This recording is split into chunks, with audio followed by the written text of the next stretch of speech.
عزیز طلبہ کرام، امید ہے کہ آپ لوگ خیریت سے ہوں گے۔ انوار الحدیث کا درس لے کر کے پھر میں حاضر ہوا ہوں۔ پوری توجہ کے ساتھ اس ویڈیو کو بھی سماعت کریں۔ تو آئیے شروع کرتے ہیں۔ بسم اللہ الرحمن الرحیم۔ جنتی اور جہنمی فرقہ۔ حدیث نمبر 1 دیکھیں۔ عن ابن عمر قال قال رسول اللہ صلی اللہ تعالی علیہ وسلم لَيَأْتِيَنَّ عَلَىٰ أُمَّتِي كَمَا أَتَىٰ عَلَىٰ بَنِي إِسْرَائِيلَ حَذْوَ النَّعْلِ بِالنَّعْلِ حَتَّىٰ إِنْ كَانَ مِنْهُمْ مَنْ أَتَىٰ أُمَّهُ عَلَانِيَّةً لَكَانَ فِي أُمَّتِي مَنْ يَصْنَعُ ذَلِكَ وَإِنَّ بَنِي إِسْرَائِيلَ تَفَرَّقَتْ عَلَىٰ 72 مِلَّةٍ وَتَفْتَرِقُ أُمَّتِي عَلَىٰ 73 مِلَّةٍ كُلُّهُمْ فِي النَّارِ إِلَّا مِلَّةً وَاحِدَةً قالوا من هي یا رسول اللہ صلی اللہ تعالی علیہ وسلم قال ما انا علیہ واصحابی۔ ترجمہ دیکھیں۔ یہ حدیث پاک ترمذی شریف میں بھی ہے، مشکوٰۃ شریف میں بھی ہے۔ ترجمہ دیکھ لیجئے۔ حضرت ابن عمر رضی اللہ تعالی عنہما سے روایت ہے کہ رسول کریم صلی اللہ علیہ وسلم نے ارشاد فرمایا کہ میری امت پر ایک زمانہ ضرور ایسا آئے گا جیسا کہ بنی اسرائیل پر آیا تھا، بالکل ہو بہو ایک دوسرے کے مطابق، یہاں تک کہ بنی اسرائیل میں سے اگر کسی نے اپنی ماں سے اعلانیہ بدفعلی کی ہوگی تو میری امت میں ضرور کوئی ہوگا جو ایسا کرے گا۔ اور بنی اسرائیل 72 مذہبوں میں بڑھ گئے تھے اور میری امت 73 مذہبوں میں بڑھ جائے گی۔ ان میں ایک مذہب والوں کے سوا باقی تمام مذاہب والے ناری اور جہنمی ہوں گے۔ صحابہ کرام رضی اللہ تعالی عنہم نے عرض کیا، یا رسول اللہ صلی اللہ علیہ وسلم، وہ ایک مذہب والے کون ہیں؟ یعنی ان کی پہچان کیا ہے؟ حضور صلی اللہ علیہ وسلم نے فرمایا، وہ لوگ اسی مذہب و ملت پر قائم رہیں گے جس پر میں ہوں اور میرے صحابہ ہیں۔ سبحان اللہ۔ حدیث نمبر 2 دیکھیں۔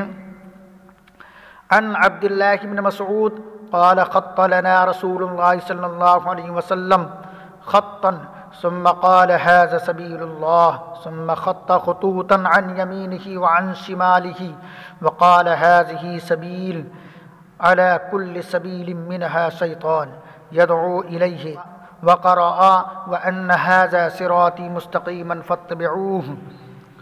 یہ حدیث پاک احمد ابن حنبل میں بھی ہے، نسائی شریف میں ہے، دارمی شریف میں ہے، مشکوٰۃ شریف میں بھی ہے۔ ترجمہ دیکھیں۔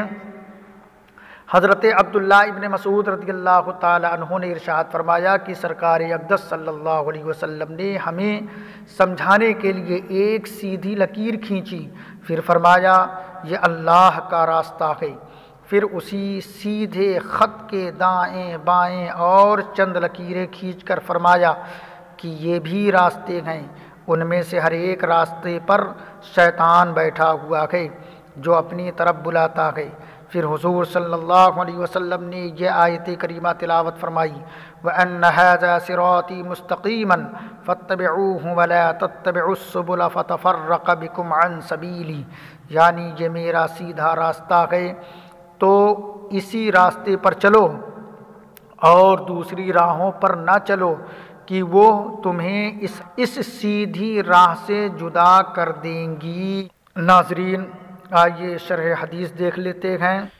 حضرت شیخ عبدالحق محدث دہلوی بخاری رحمۃ اللہ تعالی علیہ اس حدیث شریف کے تحت علم کلام کی مشہور کتاب موافق کا یہ قول کہ فرقہ ناجیہ اہل سنت و جماعت ان نقل کر کے فرماتے ہیں کہ حضرات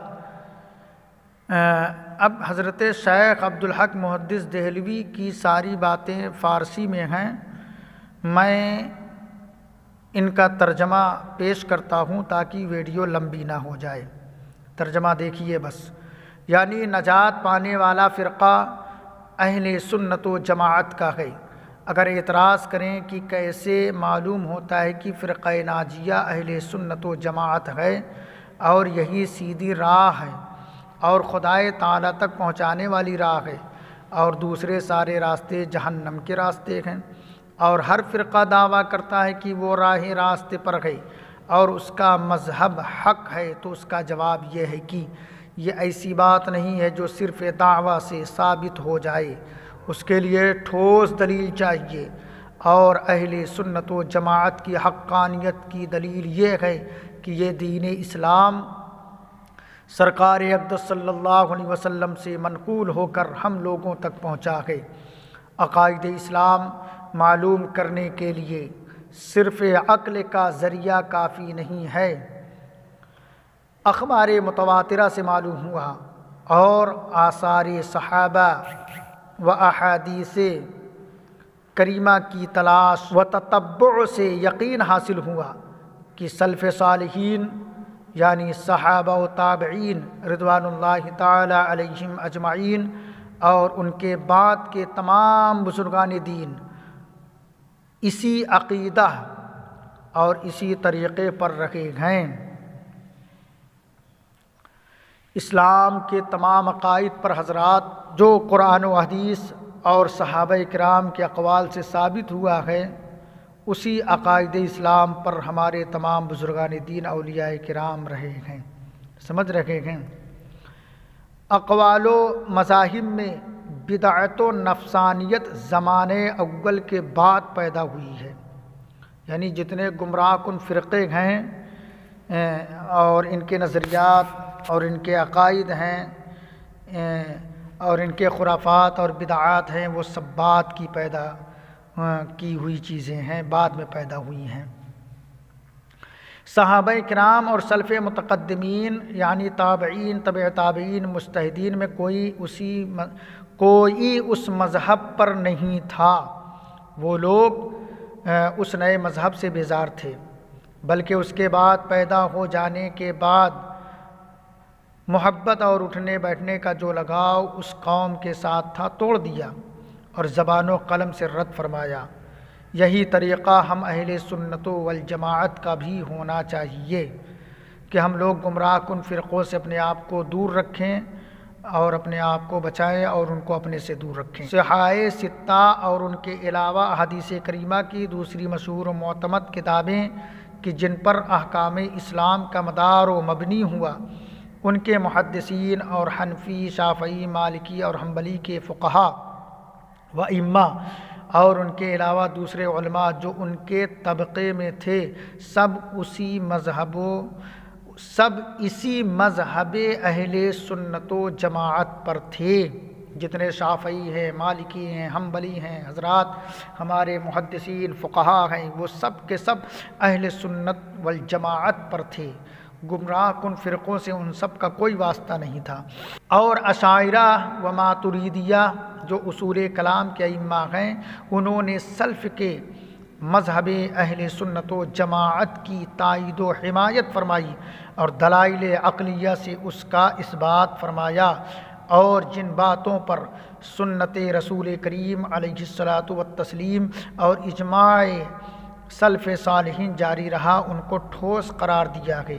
اسی لیے اشاعرہ اور ماتریدیہ کا نام اہل سنت و جماعت پڑا۔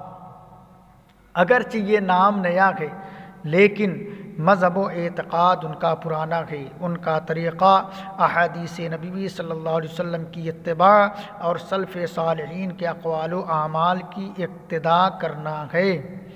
اور اگر وہ صوفیہ کے مشائخ، متقدمین اور زمانے موجود کے شیوخ، محققین جو طریقت کے استاد، عابد و زاہد، ریاضت کرنے والے، پرہیزگار، خدا ترس حق تعالیٰ کی جانب متوجہ رہنے والے اور نفس کی حکومت سے الگ رہنے والے، سب اسی مذہب اہل سنت و جماعت پر تھے۔ سبحان اللہ۔ جیسا کہ ان مشائخ کی معتمد کتابوں سے واضح ہے اور صوفیاء کرام کی نہایت یہ قابل اعتماد کتاب تعارف ہے، جس کے بارے میں سیدنا شیخ شہاب الدین سہروردی رضی اللہ تعالی عنہ نے فرمایا ہے کہ اگر تعارف کتاب نہ ہوتی تو ہم لوگ مسائل تصوف سے ناواقف رہ جاتے۔ اس کتاب میں صوفیاء کرام کے جو اجماعی عقائد بیان کیے گئے ہیں وہ سب کے سب بلا کم و کاست اہل سنت ہی کے عقائد ہیں۔ ہمارے اس بیان کی سچائی یہ ہے کہ حدیث، تفسیر، کلام، فقہ، تصوف، سیر اور تواریخ معتبرہ کی کتابیں جو کہ مشرق و مغرب کے علاقے میں مشہور و معروف ہیں جمع کی جائیں اور ان کی چھان بین کی جائے، اور مخالفین بھی کتابوں کو لاویں تاکہ آشکارا ہو جائے کہ حقیقت حال کیا ہے۔ خلاصہ یہ کہ دین اسلام میں سواد اعظم مذہب اہل سنت و جماعت ہے۔ سبحان اللہ۔ اشعۃ اللمعات باب الاعتصام جلد 1 صفحہ نمبر 140۔ حضرات اپنے آپ کو اہل سنت والجماعت سے جوڑے رکھیں، اسی میں کامیابی ہے۔ تیسری حدیث دیکھیں، عن ابی ہریرہ قال قال رسول اللہ صلی اللہ علیہ وسلم یکون فی آخر الزمان دجالون کذابون یأتونکم من الاحادیث بما لم تسمعوا انتم ولا آباؤکم فإیاکم وإیاکم لا یضلونکم ولا یفتنونکم۔ مسلم شریف، مشکوٰۃ شریف۔ ترجمہ دیکھیں، حضرت ابو ہریرہ رضی اللہ تعالیٰ عنہ سے روایت ہے کہ رسول کریم صلی اللہ علیہ وسلم نے ارشاد فرمایا کہ آخری زمانے میں ایک گروہ فریب دینے والوں اور جھوٹ بولنے والوں کا ہوگا۔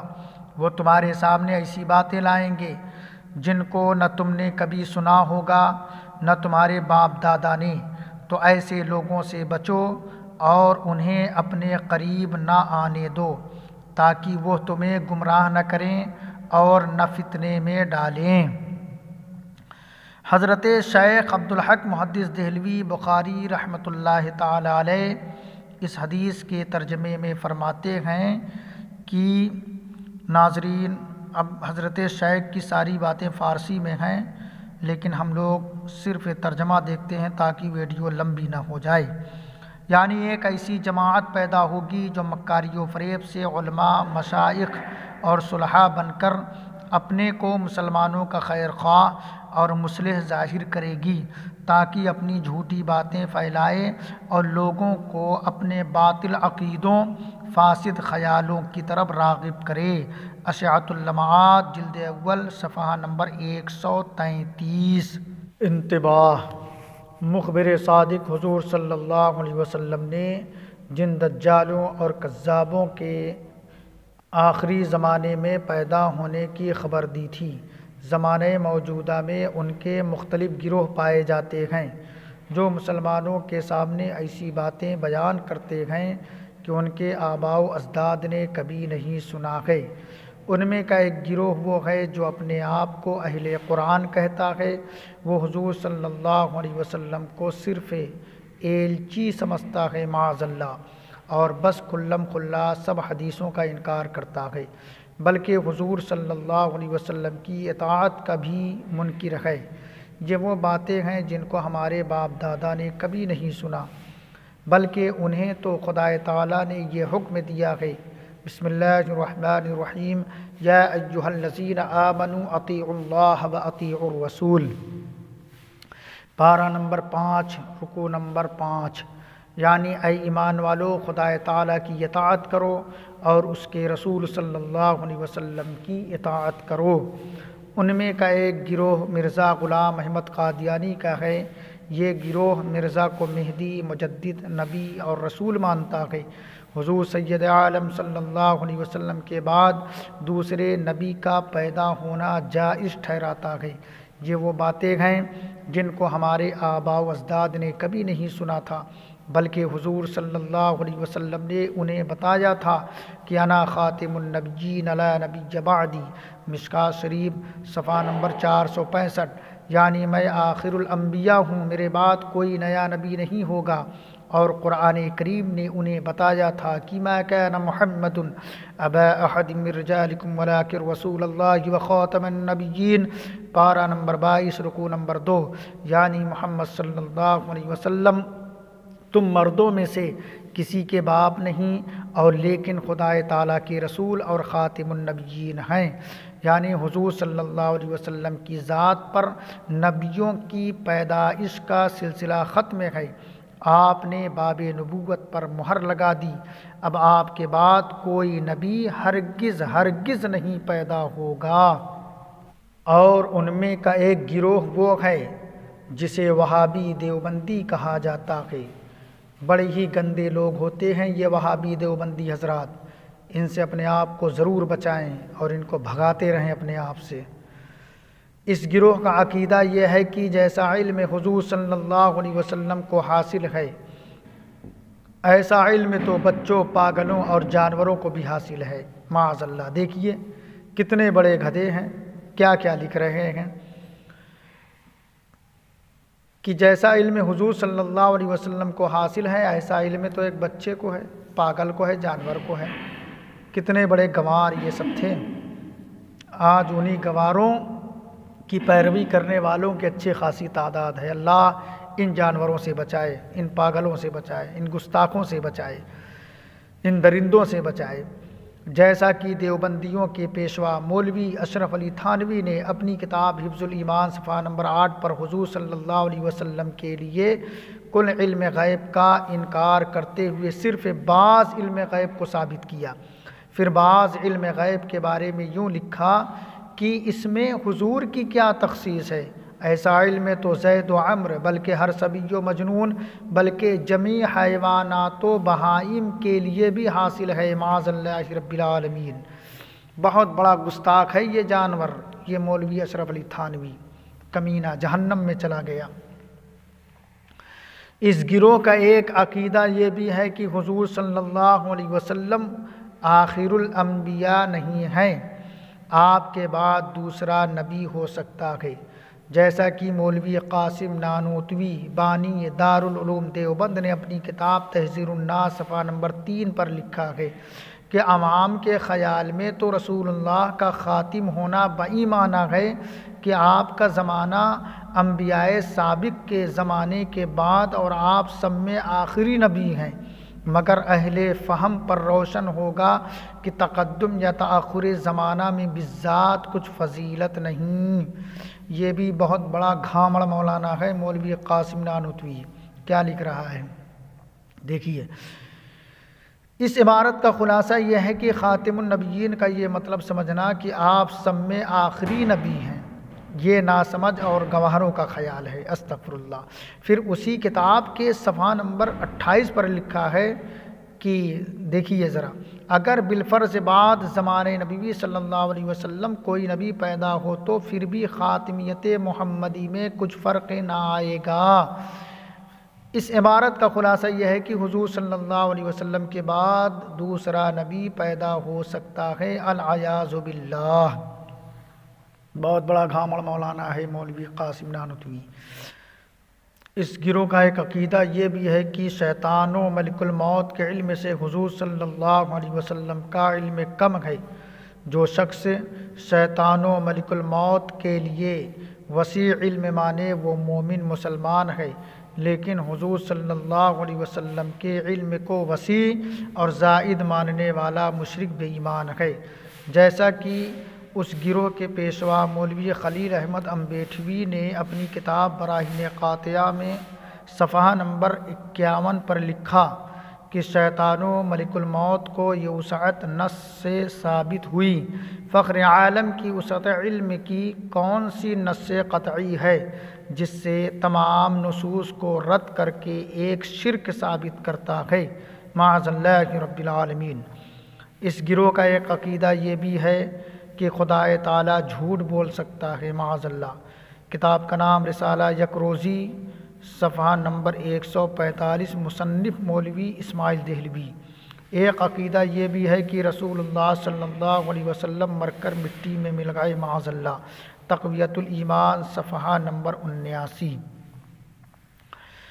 مذکورہ بالا عقیدوں کے علاوہ اور بھی اس گروہ کے بہت سے کفری عقیدے ہیں، اس لیے مکہ معظمہ، مدینہ طیبہ، ہند، سندھ، بنگال، پنجاب، برما، مدراس، گجرات، کاٹھیا واڑ، بلوچستان، سرحد اور دکن و کوکن کے سینکڑوں علماء کرام و مفتیان اعظام نے ان لوگوں کے کافر و مرتد ہونے کا فتویٰ دیا ہے۔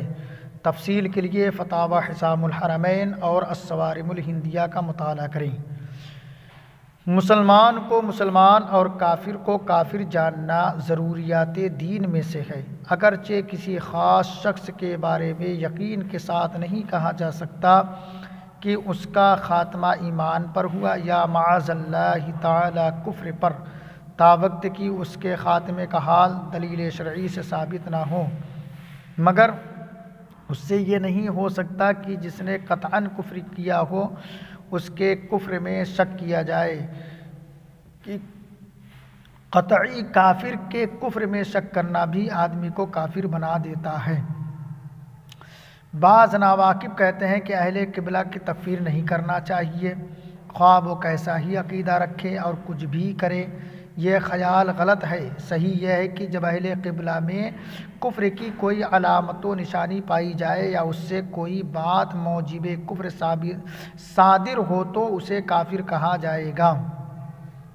حضرت ملا علی قاری علیہ رحمۃ اللہ الباری فرماتے ہیں، یعنی اہل سنت کے نزدیک اہل قبلہ میں سے کسی کو کافر نہ کہنے سے مراد یہ ہے کہ اسے کافر نہ کہیں گے جب تک کہ اس میں کفر کی کوئی علامت و نشانی نہ پائی جائے اور کوئی بات موجب کفر اس سے صادر نہ ہو۔